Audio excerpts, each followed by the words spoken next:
Pegasus మోసాలు నిజమని తేలిపోతుంది.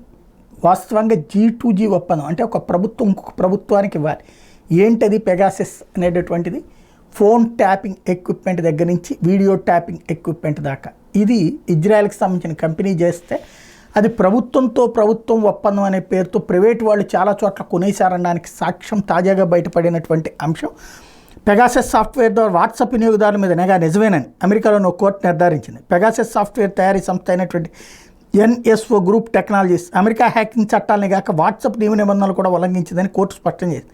ఇజ్రాయెల్కి చెందినటువంటి NSO గ్రూప్ టెక్నాలజీస్ మీద వాట్సాప్ యాజమాన్య సంస్థ మెటా కాలిఫోర్నియాలోని ఓక్లాండ్ న్యాయస్థానంలో 5 ఏళ్ల క్రితం దావా వేసింది. తన వినియోగదారులు 1400 మంది, వీళ్లలో 300 మంది భారతీయులు ఫోన్ల మీద 2019 మే నెలలో 2 వారాల పాటు NSO నిఘా పెట్టిందని ఆరోపించింది. దీని మీద విచారణ కొనసాగించిన మహిళా న్యాయమూర్తి ఫిలిస్ హామిల్టన్ శుక్రవారం తీర్పు వెల్లడించారు.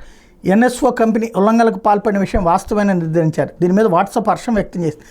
5 ఏళ్ల న్యాయ పోరాటం ఫలించింది. వాట్సాప్ జర్నలిస్టులు, మానవ హక్కుల కార్యకర్తలు, పౌర సమాజం మీద చట్ట వ్యతిరేక దాడులకు పాల్పడిన NSO ఆ తప్పు నుంచి ఇంకా ఎంతమాత్రం తప్పించుకోలేదు. స్పైవేర్ కంపెనీలకు ఈ తీర్పు ఒక హెచ్చరిక లాంటిదని పేర్కొంది. మరోపు వాట్సాప్కి NSO సంస్థ ఎంత నష్టపరిహారం చెల్లించాలని దాని మీద వచ్చే ఏడాది మార్చిలో మరోసారి కోర్టు విచారణ చేపట్టబోతోంది.